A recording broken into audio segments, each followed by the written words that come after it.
So for those that are coming in and joining a little bit later, they'll be able to see it as a recording. There's a fair bit of information that we're going to go through. It's a sort of topic that you'll have questions as you go. So on the bottom of your screen or on the top or wherever the icons are displaying for you, you'll see a Q&A button. So we invite you to ask any questions that you like at any stage through the Q&A, and Rachel will be monitoring those for us and make sure that we either cover them off as we present. We're going to leave the webinar open at the end for any discussion or questions after the webinar, and potentially if there's a lot of questions around particular topics, we'll send out a FAQ, frequently asked questions for people. I'm based on a property just south of Bendigo, 3 Stories Road. You can see that circle down there, about 13 kilometres south of Bendigo. And that red, beg your pardon, yellow dot in the top right-hand corner of that image is an NBN tower, which Andy Clark and myself, who are both presenting today, rely on. And that's been an absolute game changer for us in our connectivity. But we're all using connectivity and relying on different forms of connectivity in different ways. So today is really about you understanding or getting a better handle on connectivity, how you might measure your own connectivity and what you can do with it now. This is our family, so we've got a 22-year-old and 17-year-old, and anyone with children will know that we're learning an awful lot about connectivity through the next generation where it's become a way of life. So perhaps 15 years ago, if you wanted to mess up my life, you might have run out of fuel in one of our implements or a vehicle, or upended a filing cabinet. Right now, for those two guys next to my wife Heather, it would be not supply connectivity, turn the internet off, which is often the ultimate way of child control, or at least in this house. So we certainly are different with connectivity now, and it's rapidly changing for us all.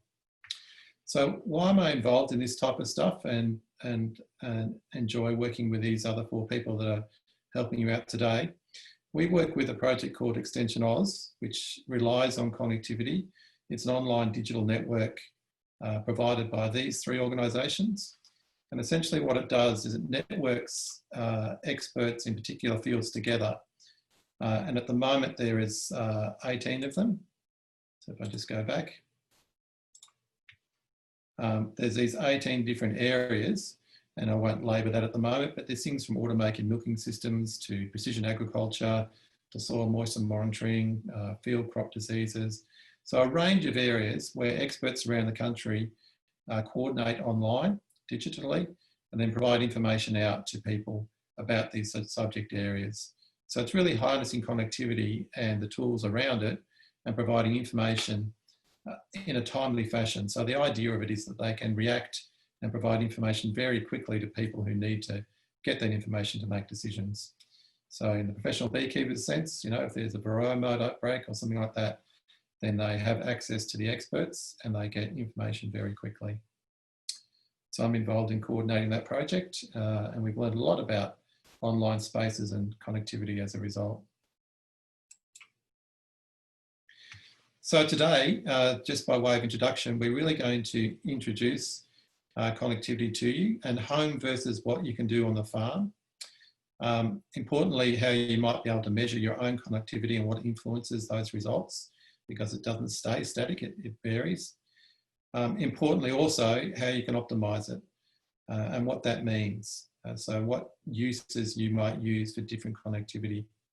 Now it's a rapidly changing field, and it's probably changing even more quickly because connectivity has created system or dependency across so many different fields. So things are happening and connectivity will continue to improve, and our presenters will be able to speak to you about that. A great opportunity for you all is a tech audit, and Andy will explain this, but it's an opportunity for you all to have an independent audit of your technology, and then you can, from that point in time, you can consider ways to improve or utilise your technology. And at the end, there'll also be links to resources that you can go onto and link with or use about connectivity and how you can harness it after the webinar.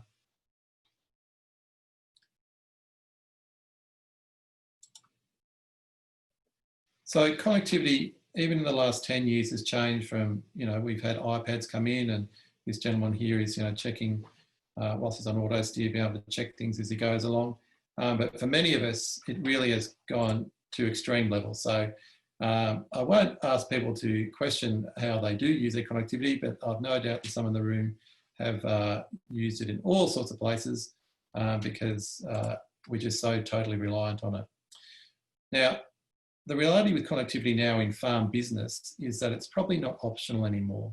So if you want to remain competitive and be able to use the latest information and services on your business, even if it was to deal with your, your tractor agents and the service people that look after your implements, you're going to rely on connectivity. It's going to be online, whether it be booking in, getting quotes, whatever it is, it all comes to us digitally these days.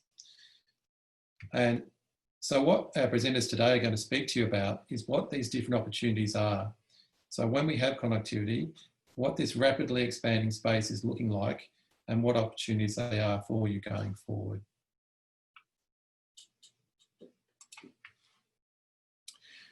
So without further ado, I'll introduce Mark Sloan, the first of our presenters, to you. He is an industry consultant and expert in this field, and each of our presenters will let you know what they do as we go. So thank you, Mark.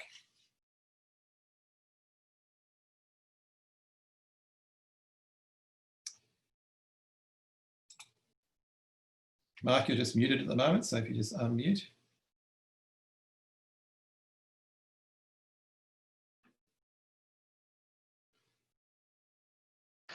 All right. Hello, everybody. Sorry for that.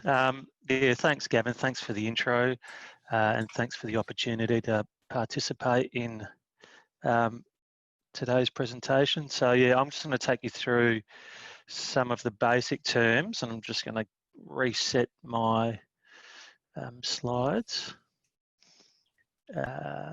Just bear with me. That just threw me a bit being muted, but I'm not muted anymore. So yeah, in terms of connectivity, one of the most common terms you'll probably come across is the word network.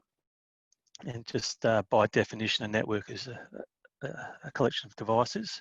So with your mobile phone, the most common network you're using is the 4G network, and that involves all the Telstra towers, if you're in the country, that are talking to one another and sending data down to your phone. Now, another term, which I've just touched on, is data, of course, and that's really just the information that your phone might be receiving or transmitting, whether you're watching a YouTube clip on your phone or whether you're sending a text message. That's just data.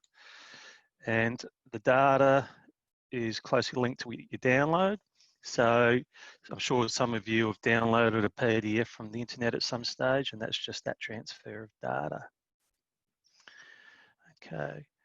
And the downloads and the data that you can access is commonly referred to as bandwidth. So what you'll find is a lot of the applications that you use at home and maybe on farm or in your business are really restricted by the bandwidth you have available to you. So I usually describe bandwidth in terms of the megabits per second, which is the little b there. Sometimes you'll see that with a capital B, and that's megabytes per second. And yeah, I won't bore you about the technical terms, but there's not much difference between them really when you're talking about megabits and megabytes. Broadband has probably been one of the most common words connected to the internet over the last 5 years with the NBN Co and yeah, advances in technology, and that's really just refers to moving a lot of data really quickly. So I'm sure, like you, I know when my friends come up to my place in the country, which is just near St Arnaud, I get asked quite often, what's the connectivity like? Because they always want to hop onto my internet and stuff like that. And I guess, big picture, there's really 3 describing words for connectivity. if you're in the country and you're not near a tower, or even if you, or you have the satellite, but even if you do have Sky Muster service, you can still experience poor connectivity. And what that generally looks like is that on your mobile phone, when you're measuring signal strength, it's either 0 bars or 1 bar. With that sort of connectivity, you'll generally see this on your mobile phone, no internet connection. And when you go to load pages on your mobile phone or even on your web browser on a PC or desktop, you won't be able to load pages. So good connectivity. So good connectivity is, you know, you've got a couple of bars, maybe 3 bars of signal strength on your device. You might be able to load a static web page, such as the ABC News web page. And then you've got excellent connectivity, which is what we're all striving for. And I'm pretty confident eventually in the country, this will be a reality for most people. And there's a lot of solutions out there, which Andy will talk about a bit later. But with excellent connectivity, you're generally talking about full signal strength, where you can sit in your John Deere, you could look at some vegetative maps while you're driving. You could even download those to your John Deere and do some precision spraying. And while you got your feet up on the auto steer, you could probably watch something online as well. And I know that's a fact for quite a lot of farmers out in the Wimmera area, which you'd think would be quite remote, but they do have the ability to access that level of data on machinery. Just following on from that is, requirements for different use cases. So the poor one, like I said, downloading a document, whether it's a Word document or a PDF, you still may be able to get away with poor connectivity, but it will take a bit of time. And most web browsers will tell you the progress of a download. I know on Google Chrome, it will show you how many kilobytes or megabytes until completed. Good connectivity, you could listen to the ABC Listen app, and you might be able to, just getting the old, your internet connection is unstable. Hopefully I'm not dropping out too much, but with good connectivity, you'll still be able to watch a YouTube clip or stream something, but it will buffer. And that's what that little symbol there means. It means your computer is waiting for enough data to come through to play the video. That's called buffering. And then, like I mentioned before, with excellent connectivity, you'll be able to stream some shows online that won't buffer, will be really clear. You won't have to change the resolution, which you can on some of those platforms. And up the top there, that's just a screen capture of a Zoom meeting with 25 people in on it, and all of their video feed would be really clear. So that's just very briefly, and I know I do tend to go through these things quickly once I get on it, but if you have any questions, feel free to put them in the Q&A and we can answer those as we go along. But yeah, very briefly, that's just some of the main connectivity terms you'll come across and the use cases. Thanks very much, Mark. So the object of this webinar is to now take you through and show you what the opportunities are to improve connectivity, and then with where we all want to be, excellent connectivity or good connectivity, what we can now do with it. But before we hear from Andy, let's just ask you some questions. So just to give us an idea on where you are and what you're dealing with. So just flick through these questions here that I've just launched for you. So give us an idea where you're sitting, what you do, and then what we're really interested in particular is what your current understanding of your connectivity is like. Because we'd like to make sure that we add value to you and take this understanding up and make sure that you can harness the most from your connectivity. So I'll give you a couple of minutes to flick through those questions for us. Give us an idea of who we're talking to and what your understanding is like. And we'll make sure that today and also going forward, when we provide follow-up for you, and there's another 3 webinars in this series, that we make sure that we're hitting the mark to the audience. Gavin, it's Rachel. There's a question just come in for Mark, if I might read it out.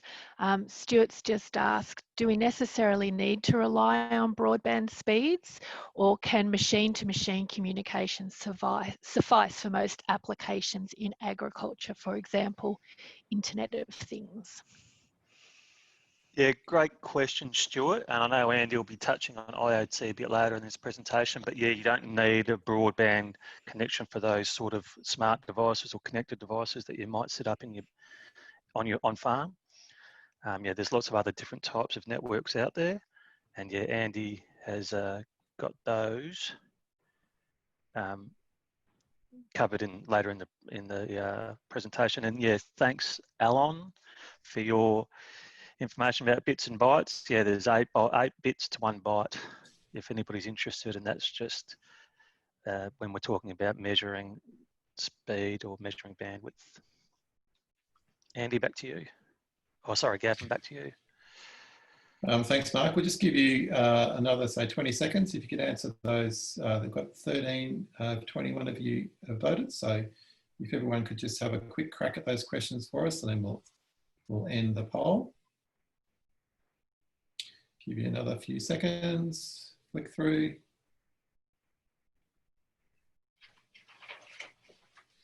Very good.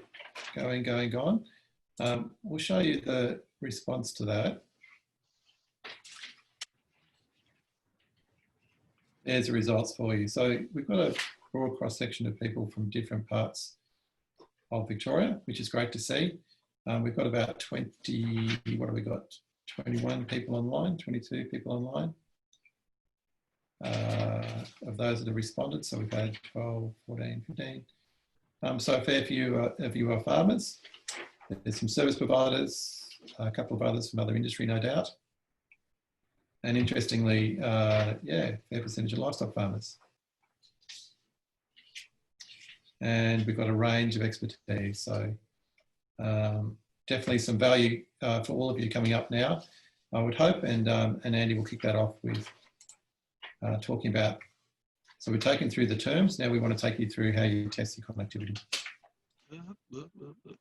Hi, sorry, my slides just started jumping ahead. Hi, my name's Andy Clark. I'm also an industry technology coordinator, so similar role as Mark. I'm focused on the Internet of Things trial, which is currently taking place across the state. I'll jump into that in a little bit. And the first thing I'm going to talk about is testing your connectivity. I think Gemma, would you like to, have you got it? And Gemma and I are going to tag team these, speaking about these slides. So yeah, so the first couple of things you can do to test your connectivity is, there is the easiest one is the speed test website, which is speedtest.net. And on there you can kind of have a look at what's, you know, what kind of download your speeds you're getting and what kind of upload speeds you're getting. And it's been a thing that we've been talking about amongst ourselves, which is, so what? If, you know, you're getting this many numbers down and this many numbers up, what does that actually mean? And we'll try to get into a little bit of that in a bit. The other kind of things you can do is, I've got on here, which is a little bit more in depth, but to check your connectivity. So as Gavin mentioned early on in the presentation when he's introducing himself, he showed the dot of where his NBN tower is. So both Gavin and I have fixed wireless NBN at home, and that is we have an antenna on the roof of our houses, which is directly connected to this tower, which is broadcasting our NBN signal. And I don't know what's happened, but in the last week and a bit, mine connectivity has been fantastic.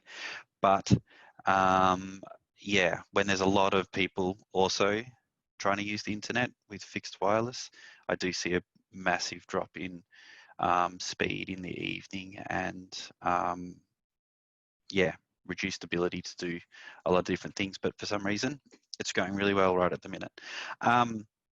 So one thing to do is if you're thinking about seeing if you can get fixed wireless, if you're out, if you're closer to town, you could probably get cables. But this app that's displayed on the bottom left-hand corner is called Oz Phone Towers. They're the Android screens, but I'm pretty sure you can get it on Apple phone as well. And what it can do is you can go in and get it to bring up all the different phone towers or connectivity that's around you. It does television and radio and everything else as well. But for these two screens, I checked on that I wanted to know where the local 3G, 4G phone towers were. So and the one on the bottom left there, that's showing that's actually out near Elmore. So it's kind of showing the coverage from that tower. I think they're I think that might be an Optus tower, but it sort of shows that where that area is covered. So if you've got a property and you're not 100% sure, where to put something or where to install technology because you're not sure where the signal's going to go, this is a great way to kind of visualize where you should be able to get signal from that tower. And you can go around and tap on all the towers that are near you and see where those dials overlap. And then the picture on the right, that's the tower that's closer to my house, and just with the very small like hills that are near here, you can see where the signal's being cut off. And at the bottom where that straight line is, the only thing I can think that's cutting it off there is a row of trees. So, it doesn't take much to block these these signals from traveling the distance that they can. The other thing you can do with this is go in and select the NBN towers, and that'll give you a good idea of whether you're in that range to be able to get NBN fixed wireless. I know there's the map that's on the NBN website, but this is also another great way to kind of look through and find where it is. And there's some companies out there doing now that will help you get, if you've only got, if the fixed wireless only comes to a boundary of your property, there's companies that'll help you get it from that boundary back to your main house or sheds or wherever it is that you're looking at trying to service. It also, the app will tell you what frequencies things are. So on some 3G and 4G modems that are on equipment, they will only run in one frequency. So you can see in that screen grab that the 3G runs at 2 different frequencies and 4G also runs at 2 different frequencies. And I think that's generally to cover off the range. And I think most mobile phones will switch between them depending, but on cheaper devices, cheaper modems that are in weather stations and things like that, they're generally only tuned to work within one band or frequency. Yeah, Gemma, would you like to chat about? Hi everyone. So I'm Gemma Pearl, and I'm also with Agriculture Victoria, like Mark and Andy. But I work more on the seasonal climates part of AgVic, and I spend quite a lot of my time. Some of you may know of Dale Boyd, who runs the Agriculture Victoria Soil Moisture Monitoring program. And I guess why I'm here on this presentation is to give a bit of my insight on my experience both with AgVic and with a grower group here in Victoria in setting up a soil moisture probe network and what that means on farm. So I guess just for any Victorian listeners, if you are in one of the drought resilience grants areas, there are currently out there investment opportunities for soil moisture probe infrastructure. And I will give some insight that might help you with that. I guess ultimately, before you put any of these systems in, really definitely get out there and check. In the past, things have come up that I never would have thought about would be an issue as we were putting systems out there.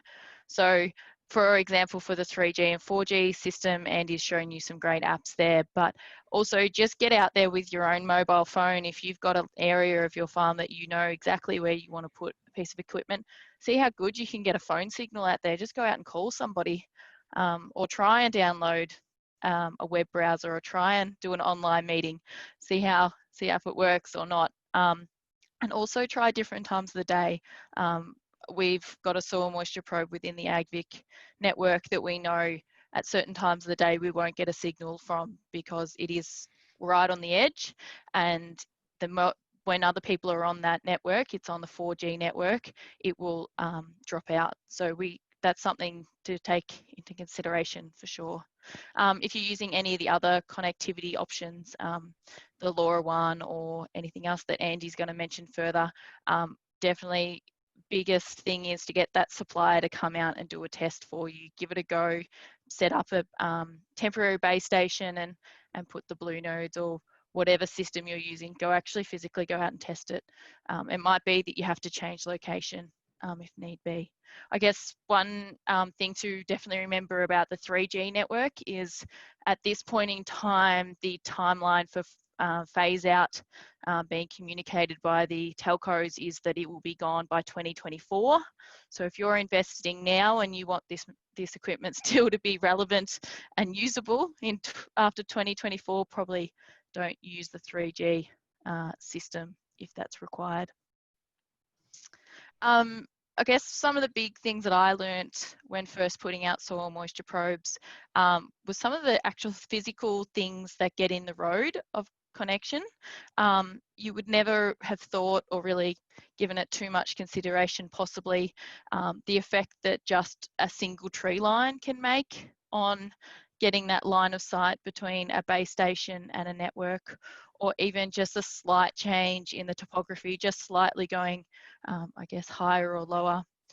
I guess my experience is spending a lot of the time in the Wimmera Mallee region, and a lot of these systems are being tested in more hilly, mountainous areas than what is the flat area of the Mallee and Wimmera. So that really does actually have a huge impact on how far you can get the systems to go, because a flat earth then has to take into more consideration the change of, the flat area has to take into more of a consideration of the curvature of the earth, is what I was trying to say, into the actual line of sight. Whereas if you've got a mountain peak and you're going to put your base station up there, you've got to have a bigger area to cover, and that's why all our towers are up as high as possible. And of course, distance is definitely another thing. Definitely, if your service provider is saying you can get 15 Ks, make sure they come out and test it and make sure you can get 15 Ks out of that system before you go and put your money into it. Because, like I said, some of these things are being tested in areas that are very different to the Victorian conditions. I think that might work in well for the next slide, Andy, about how we might be able to improve our connectivity. Yep. Cool. So one of the options to improve connectivity, there's with Wi-Fi at home, I guess the easiest one to help you fix the connectivity is the placement of your Wi-Fi router and where you put it inside your home. So just going by these little diagrams, well, the signal itself is it's a circular signal. So from that router, it's going to be transmitted out. If it was not being blocked by anything, it would be equal in all directions. But if it's being blocked by something, it's going to, be less on that side. So if you have the router placed on the side of your property, you've got less chance of it, using the full space that it can, the signal can reach. If it's in the middle of the building, you got a bigger chance that the signal will be strong throughout the whole building that you're trying to put it in. This also works for external Wi-Fi, although there is directional antennas that you can get for external Wi-Fi, which I'll kind of talk about in a little bit, which means that you can send the signal in a particular direction. The other thing is that there is the possibility of 2 different signal types on quite a few, or most modern routers and modems that you get with your broadband connection, and they'll be either 2.4 gigahertz or 5 gigahertz. And for the brand that I've got at my house, it says the model number or the name of the Wi-Fi network, and then after it's got a 5G signal symbol, and then that's just telling me that there's a 5 gigahertz network and a 2.4 gigahertz network. And the difference between those two is that the 5 gigahertz won't go as far, but the speed of that connection is a lot faster. The 2.4 will travel a lot further, but the speed of it is a lot slower. Now, it's irrelevant to a certain degree, those speeds, because they're both a lot faster than your broadband connection you've got coming to your house. But if you're moving lots of things around within your network, that might be a consideration. But I think that the 2.4 is about 150 megabits, and my internet connection is a fraction of that. So that's not necessarily going to be a consideration in slowing down my internet connection. Another thing to look for, and I'm not sure if, I think Gemma just touched on it, is the mobile repeaters that were available. There's a grant at the moment to look at getting these mobile repeaters, and we will be talking a little bit about that grant later on. But a mobile repeater works by having an external antenna. So one of the things with going back to the previous slide about being able to see the picture of where a signal should cover is that the antenna that's in your mobile phone is very very small, and it's not it's trying to take in signal from all directions at the same time. Whereas if you have an external antenna, you can have an antenna that's directional and can be pointed straight at the tower where the signal is coming from. So you should be able to get some signal out of something that's maybe a bit weaker on a handheld device or any kind of device with a small antenna. You might be able to get that signal through a larger antenna. And these mobile repeaters work in that way. So they have, if you're putting the repeater in a building, and the same with in a car, they have an external antenna that is aimed at just receiving that signal. And on a building, because the building's not moving anywhere, it can be directional, and you can get it up really high, and you can try to point it straight to the phone tower to receive the signal.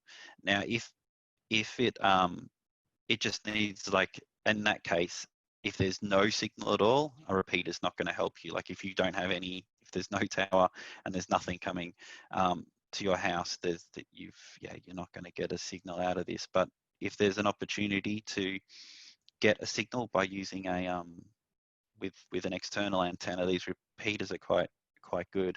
The external antenna it's pretty much the same technology, and on a car is just a bigger kind of antenna, but it's not directional at all, because obviously the car could be pointing in any direction. But the next piece in this puzzle is that the repeater, which is set up inside your house. So you've got the external antenna that's doing its best to get a stronger signal it can from the local phone tower. It's then taking that signal inside to the repeater, and then via an antenna which is inside your house or inside the building that you want it inside the vehicle, it then rebroadcasts the signal. So on your handheld devices, mobile phones or anything else that you want to get that signal on, you'll get 4 bars of connectivity, because you're like right next to the source. It does only cover a very small area. A few friends of mine that they have fantastic reception inside and on the porch, but if they walk a couple of feet away from the porch, they lose reception again. But I know guys with it in their cars as well think it's an absolute game changer, that they can, both in cars and in farm machinery, that they can then get full-blown reception in the cars, in their vehicles. And also it means bringing a lot of buildings that used to not be able to have Wi-Fi internet connection, able to have internet connection at them. So yeah, that's a great opportunity, and with the grant that's currently available, it's even better. My little bar at the top of my screen keeps popping down with questions. So if anybody has anything before I ramble on too much further, is there anything that I could help people out with at the minute?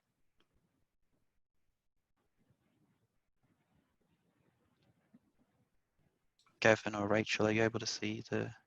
Yeah, the question was about the tech audits, Joanne, Okay, which you're going to cover coming up. So okay, sorry, cool. Joanne, we'll just hold that one, and it's going to be covered in detail later on.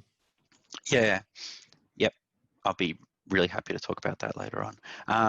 So then the last little slide is just another way to kind of help improve connectivity is to reduce the amount of downloads that you've got running at times. So if you know when you're going to have a critical, piece of work or use of the technology, example we were talking about earlier was if you're going to have a meeting with an accountant, or you're going to need to listen to one of our amazing webinars, you'll know that you'll need as much bandwidth as possible.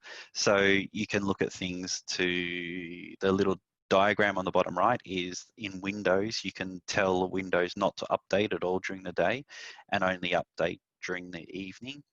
I'm not sure if you can do that with iPhones and iPads, but I know at our house, as soon as Netflix goes bad in the evening, we go around and check all the iDevices aren't doing app updates, because that's generally what's blocking our internet connection.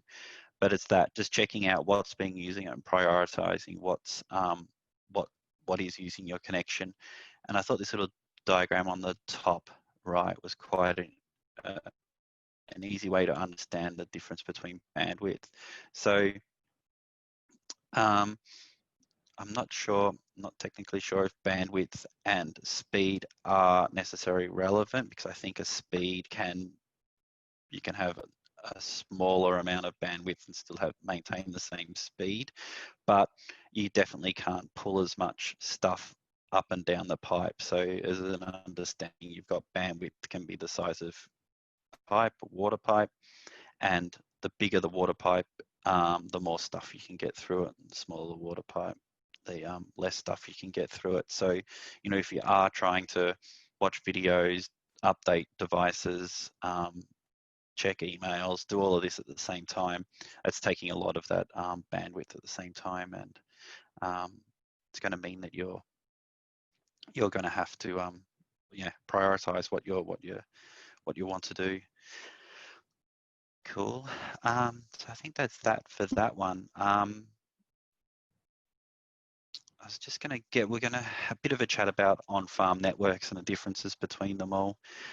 I guess the first one we thought of talking about was the GPS network, which is an interesting one, because GPS doesn't necessarily mean you've got GPS on your mobile phone. It's not it's a service that's out there that everybody can use.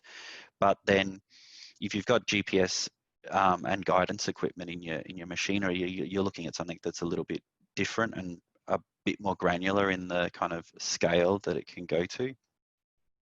And in those cases, there will be like a 0 point somewhere on your property, which then allows for that signal to be able to be brought down to a lot finer kind of distance. So if you've used, well, a good example for me is if I look on Google Maps while I'm sitting at my house, I'm sometimes next door, I'm sometimes across the road, sometimes I'm not even in our street, I'm down the end of the street down there. And I definitely find it when I go out, go away, that I can be jumping all over the place. And that's just the satellites not being able to exactly work out where I am in that space. But with the network like a Trimble network, that has that kind of that 0 point, which then is able to give a closer reference point to then base you or your machinery on and be able to move around within that.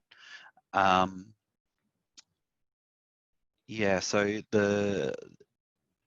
this doesn't necessarily mean for the GPS itself is that it's carrying any other data with it. The data does require some sort of other connection to run the box, but it's the guidance system itself will run from that GPS signal.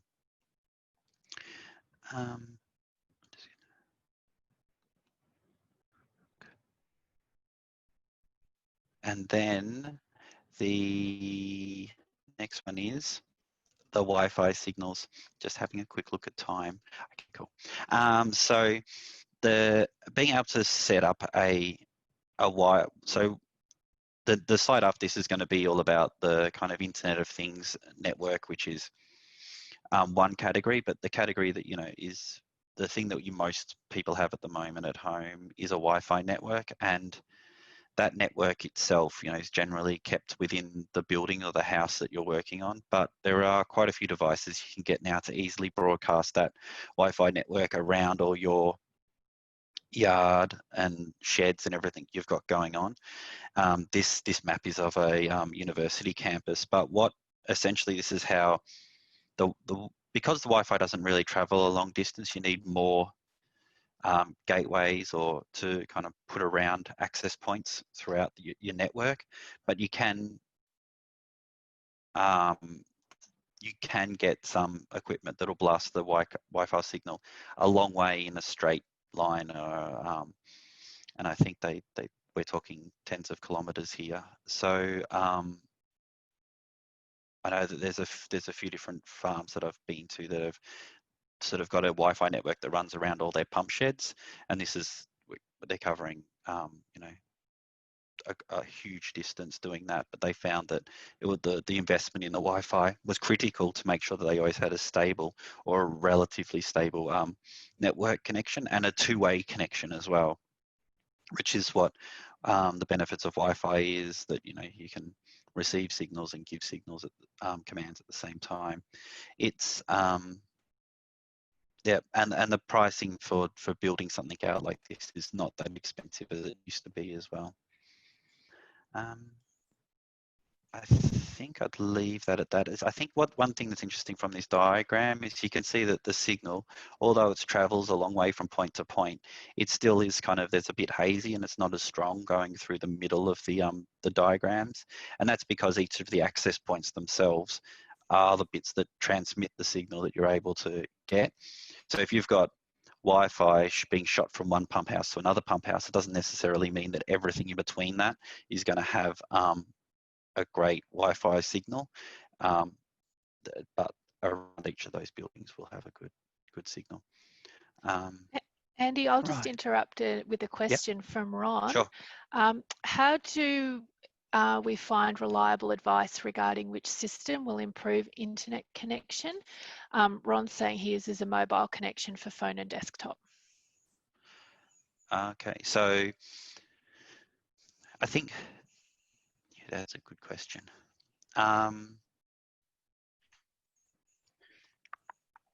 So I'll have to, maybe we'll have time for me to ask a few questions at the end, because that's a good. I don't have an answer. All right, we'll come back to you, Ron.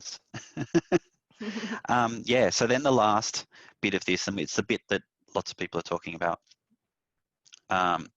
is this idea of, you might have heard of LoRaWAN, Sigfox, and they're all fit into this category of low power, wide area network communications. The one that is part of the Internet of Things trial is the LoRaWAN, and what this diagram here is kind of saying is talking about the distance that the signal can go, and then the ability for the kind of traffic or the bandwidth that's able to be put out by these devices. So something that's on a low power wide area network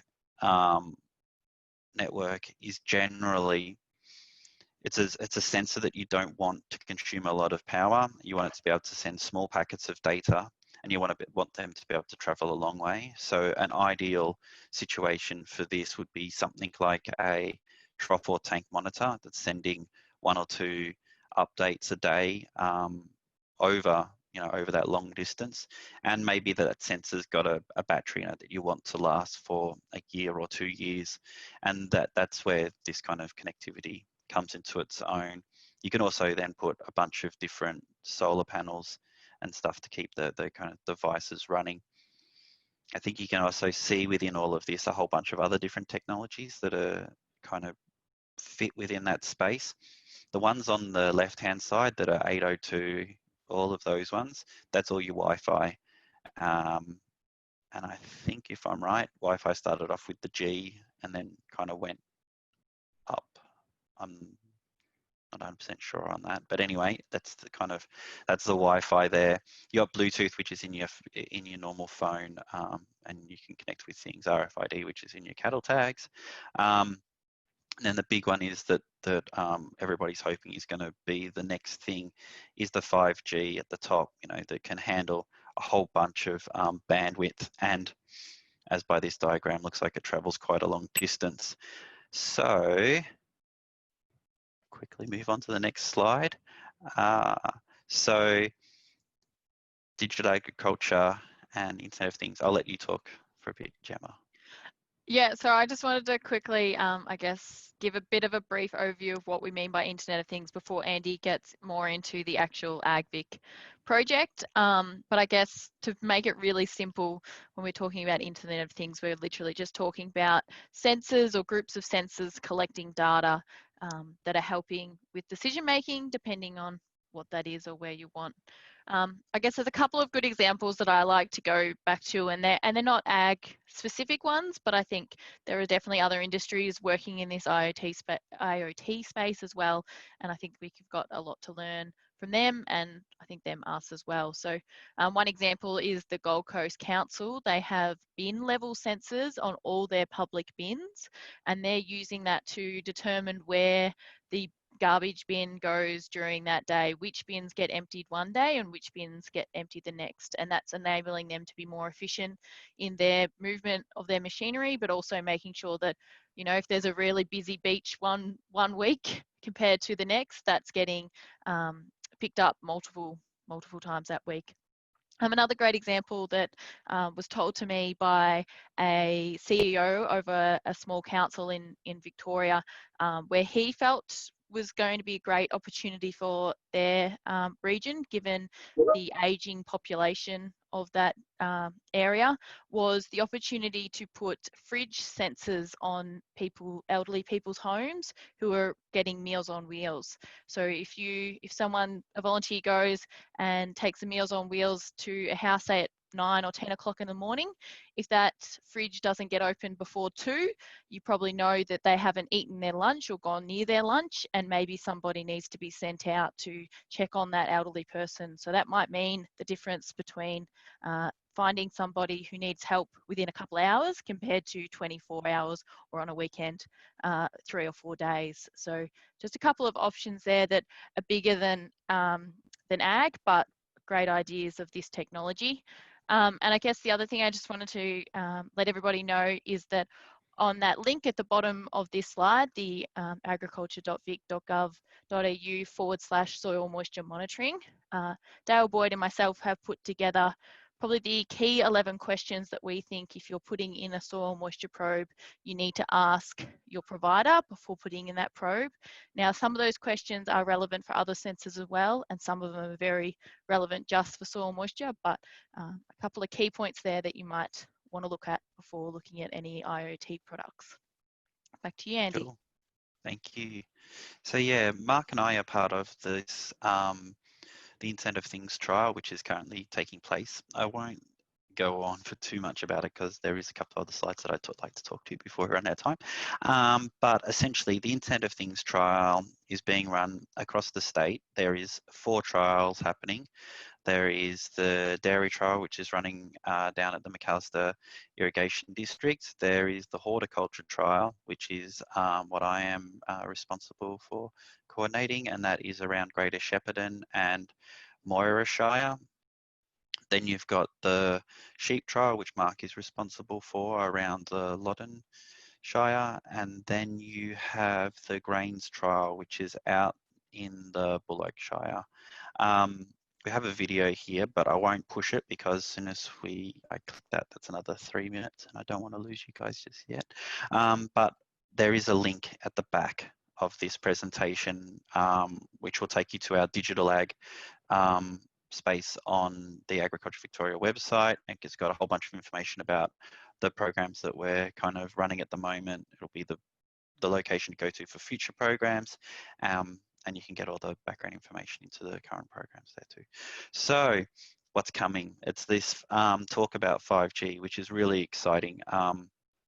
And it's really complicated, and it's really exciting, and it's a really a bit of a game changer. And I think when I Googled, is 5G a game changer, this is the diagram I got back. So the main real reason is the speed and the bandwidth that you're going to be able to get from a 5G connection. And why, just why is that so important? So everything that's kind of connected that relies on connectivity, the ability for that device to be able to do things as instantly as possible. So over on the right hand side, it speaks about ultra high reliability and low latency. So a low latency is the kind of thing that's happening at the moment when I click the PowerPoint slide and it doesn't change on everybody else's screens for a couple of seconds, that's low latency. The reason why you'd want really high latency is you can start to look at things like online medical procedures, online the self-driving cars, where you want that information that's connecting back to servers to happen in an instant. You've got all that. It starts to open up those areas, which is pretty exciting. There is the idea that that they're able to put a lot more encryption, which is bringing in the security aspects. And because of the way, so the other thing I should mention is 5G just talks about 5th generation mobile phones. So, we had 2G, 2nd generation, 3rd generation, 4th generation. This is the 5th generation. And the 5th generation has a whole bunch of stack of technology within that.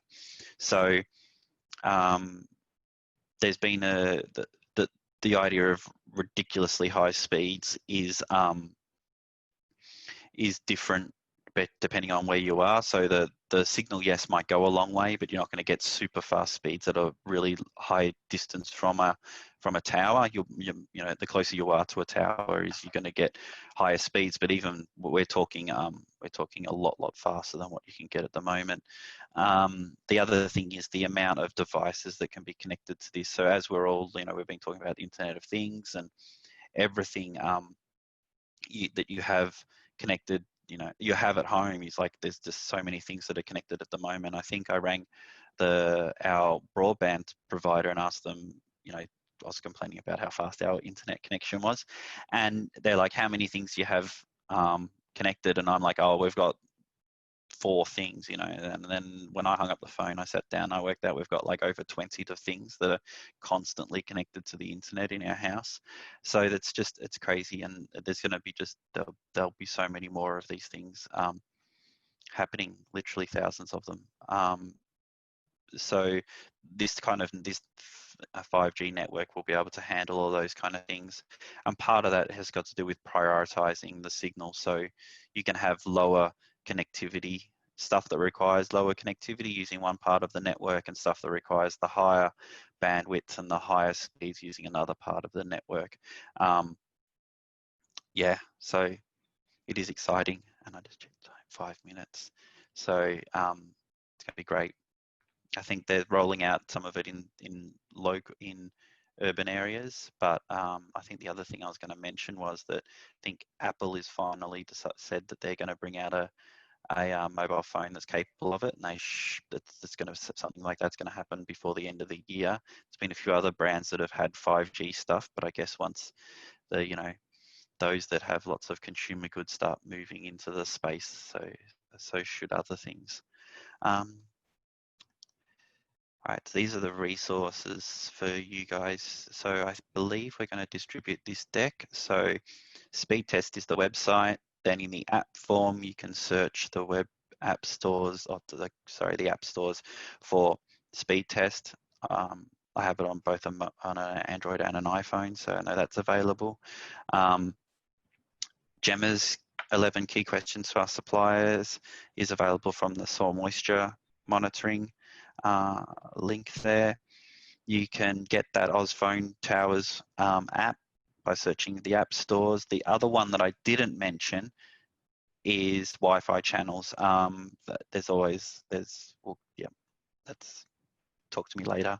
Then our digital agriculture website, that's the link to get to that.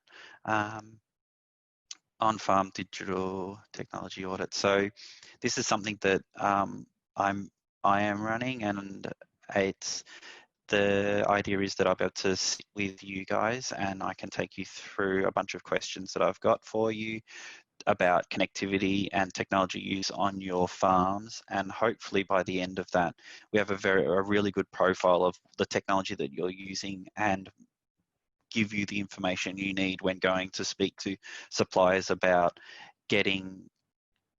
moving your technology to the next level. So if you think you've maxed out the connectivity kind that you've got there, we can look at what different things that you could look at, different options that maybe you'd be able to go through and who you would need to speak to make that happen. So I'm very conscious of the time. Rachel, would you like to see if your audio works? It's working. Hi everyone. I apologise, I don't have a camera. I have homeschooled children at the moment who are using all my bandwidth. So my role is in the Drought team, and I just wanted to bring your attention to the Drought Resilience Grant that we currently have available, and just make you aware, or ensure that you're aware, that the program is going to close on the 28th of August. So effectively, there's $5,000 available through Rural Finance for accessing business decision-making activities where no co-contributions required. So a business decision-making activity might be something like getting succession planning advice or agronomic planning advice, or looking into other types of professional services that can help you from a business perspective. But the thing that you might really be interested in is the $5,000 for infrastructure investments, which does require a 50% co-contribution. But some new eligible investments have just been included in the program, and these are things like heaters and soil moisture probes. So I'd encourage anyone who's interested in accessing the grant to contact Rural Finance, and the details are on the screen. And as Andy said, we'll send out the slide pack so you'll have it handy. But I would encourage people who are interested to look into submitting an application soon, or certainly before the 28th of August. Thanks. Cool. And I think it's back to you, Gavin. Yeah, thanks very much, Andy. This is me. Yeah, no, sorry. Well, we both can talk about it. So, as the take-home messages, we've got, this idea of testing your speed. But as we all talked about, so what if you do have bad, poor speed of your internet? If it comes down to the fact that you've got a poor Wi-Fi connection in the house, maybe it's about moving your router to a better location. The testing of connectivity at different parts of your property.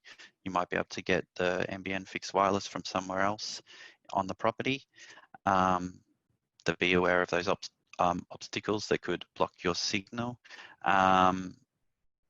yeah, I think one of the things is to speak to your supplier, but we've had that question already about finding suppliers. Yeah, the other thing is to check the connected devices that are currently connected. So, you know, I was saying for us anyway, that's the iPhones that just seem to decide to update apps whenever at any random time. They seem to really slow down our internet connection. And then consider this, the mobile repeater. Definitely the ones that I've seen installed are just fantastic. They make a great change. And then planning your usage, so making sure you're scheduling what you're doing at the same time. I will try to hand the control to you, Gavin. And then... Thank you very much, Andy. So we've been giving you a pretty helicopter view. Perhaps one last thing in closing, if you're looking at low-hanging fruit for your own property, it's really anything that you can monitor. So the sensors and cameras now are very, very cheap.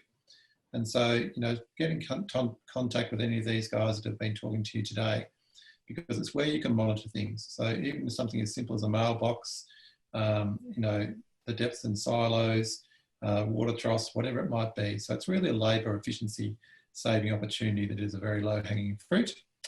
And there are some simple things that you can do to improve your connectivity. So that's the opportunities to follow up on.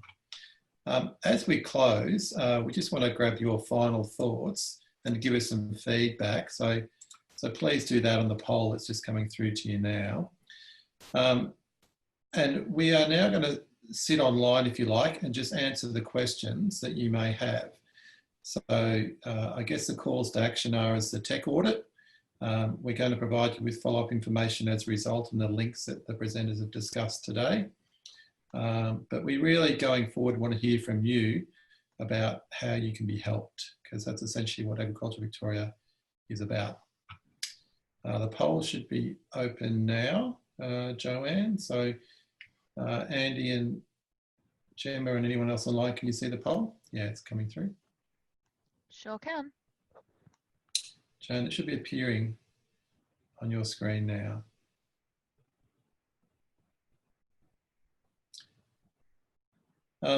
Andy, whilst people are completing the poll, do you want to speak about, or any of you for that matter, the question about suppliers and dealing with suppliers? Often you're dealing with salespeople, etc. So do you have some tips and tools about that?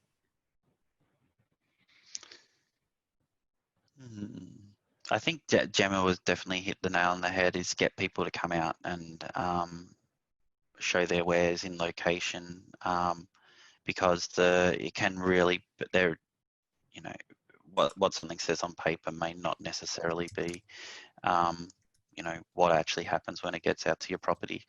And I've had that. Yeah, sorry. Sorry, Andy, just on that. Yeah, so I was running off the Sky Muster service here at home just north of St Arnaud, and that started to have some really high latency, which was, the ping time was massive, so we weren't getting very responsive internet. So I had Telstra come out and put one of those repeaters with one of the Yagi antennas.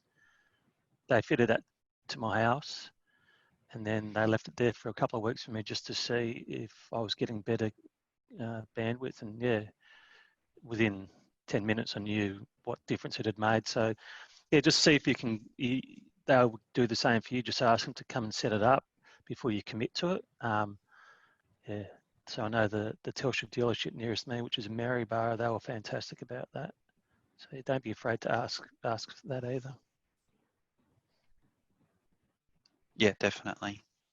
And so the repeaters are licensed items, so you do need to, they do go through a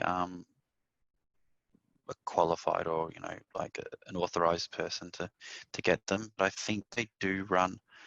So Mark, is yours a Telstra repeater? Telstra, yeah. Don't buy one off the internet that you think you're going to get for $200 because they're just probably burning that money straight away. And I know people who've done that will get something off of eBay, and it's just not configured for Australian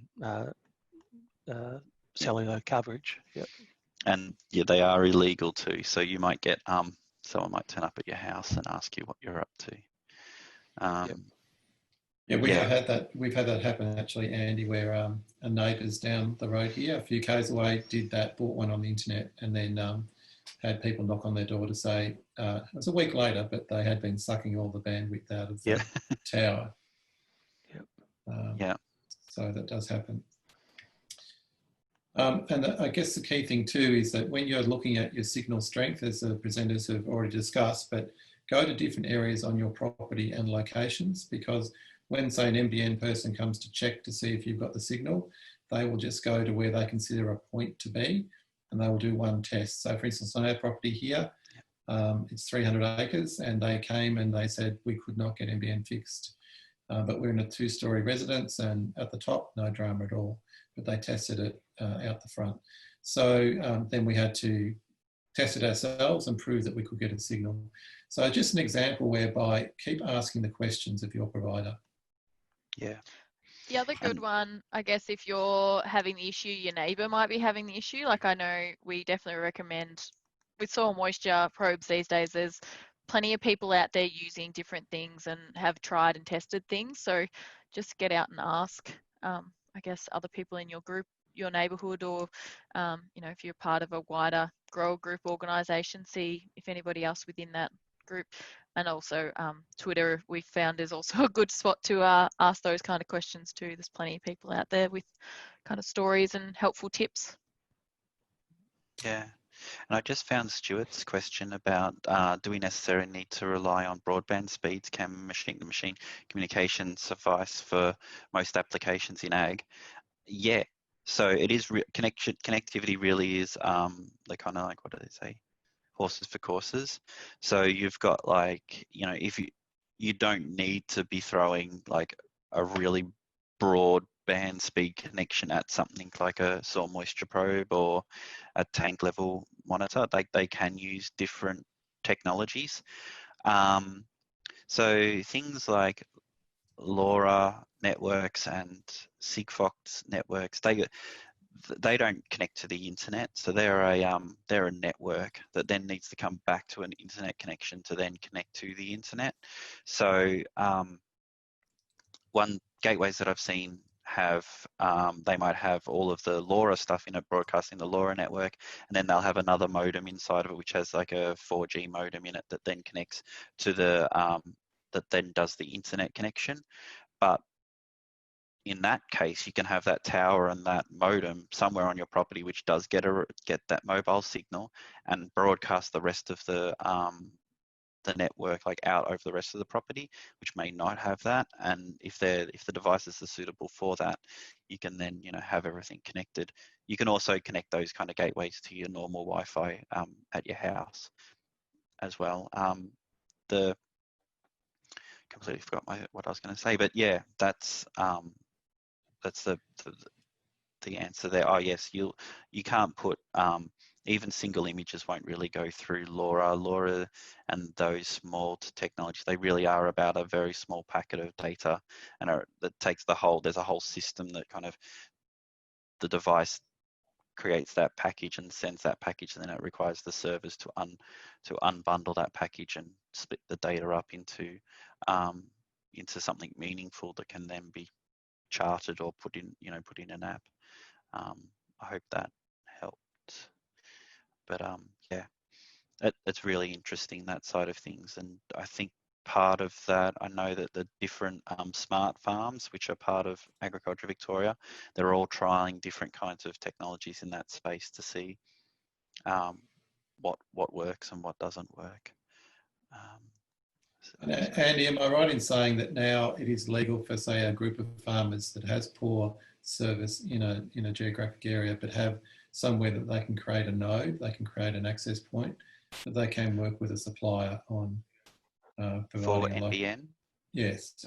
Yes. Yeah. So there's definitely a company that's based around Bendigo that's doing they have a solution which is a box that goes on a pole. Mark knows a bit more about this, but they can put this base station, NBN base station, anywhere on your property if you get wireless. So if you're in that kind of wireless internet area, wireless, yeah. and then and then they can, using Wi-Fi, they can shoot the NBN signal back to your house using those directional antennas. And then they also have in that box a mobile phone, like a 3G, 4G modem. So if for any reason you lost the NBN, you always have the fallback onto mobile. Yeah. So just on that, Andy, Jane Mosley's just posted a question and I mistakenly answered it without typing an answer. But so Jane's question is, sometimes we struggle comprehending what we need and how to source it, both connectivity and hardware for IoT. Are there broken consultants out there? So I guess if you're in Victoria, Jane, maybe give Andy or I, one of our colleagues, a call and we could help you out with that. That might be. Yeah. Go.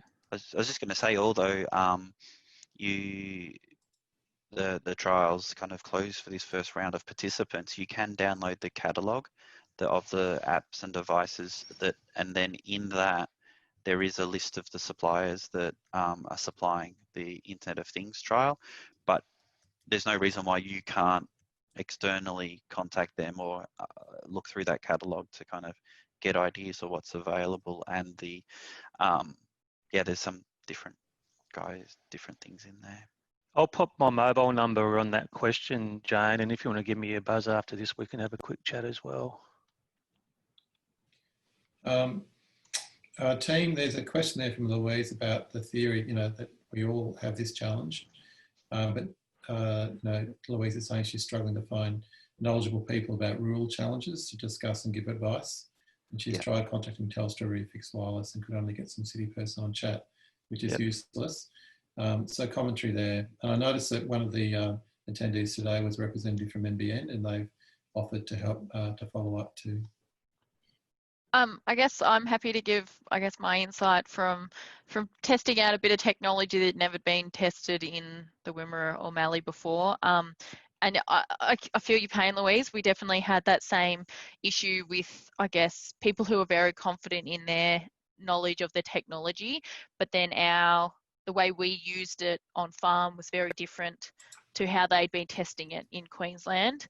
And just things like, the birds using the spikes or the weather station as a way of cleaning their beak, which ultimately meant the rain bucket was getting clogged and we were getting wrong rain amounts. So there's definitely things where we don't know how these systems work in our environment, and that's why I think you definitely need to try and get that person onto your farm if possible.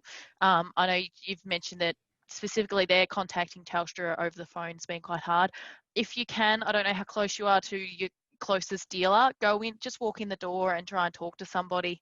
I think that's probably going to be the easiest bit there, just talking to someone face to face and trying to get them out on farm, because there are things that definitely you wouldn't have thought about before you set things up on farm. And for example, another one, sheep biting on wires, which of course was going to happen, but we didn't think that was going to be an issue until it happened, and things like that. So get them out on farm if possible. Yeah, sure. And I'll also I'm happy to share my number as well, and then if you've got any questions we can definitely chat about things after this and see if we can point you in the right direction, for sure. And obviously the tech audit, Andy, that you guys are coordinating. Oh yes, for sure, the tech audit. That's probably a great start. That's probably a great start for someone like Louise. I mean, obviously we can help specifically with a conversation, but really to get an understanding of your current situation, Louise, and get the team to help you best, register for a tech audit. Yes, for sure. I've just checked through the chat and the questions, and Rachel, you probably have been as well. I think we've covered everything that people have popped in the chat. I can't see anything else that hasn't been addressed. I've shared the poll results for those of you that nearly everyone gave us the feedback on that. So thanks very much for providing the feedback. And just in closing, just a reminder, this is one in a series of 4. So the next one COVID-19 has given us heaps of challenges, and we all hope it goes away soon. But one thing it has done is really made online meetings and webinars, etc., all the more important. So we are going to run a webinar about getting the most out of online meetings, how to make them work. So that will be our next webinar, but we'll update you on that. Rachel, is there anything else that you'd like to cover before we close?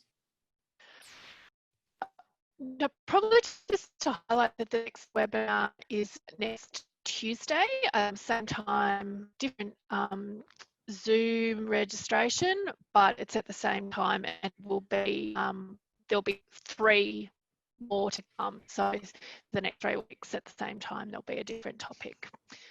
We'll set up the details with the slide pack and information after we close today. Okay, if there's no last minute questions,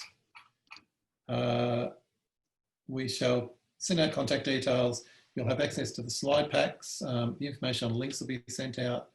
So there'll be plenty of assistance going forward. Thanks for your feedback. Glad it helped some of you at a critical juncture, it sounds like, with your connectivity, and good luck with it all. Thank you, presenters. Much appreciated. Nice. Thanks, everyone. Okay, we'll close off the webinar now. Thank you. Cheers, mate.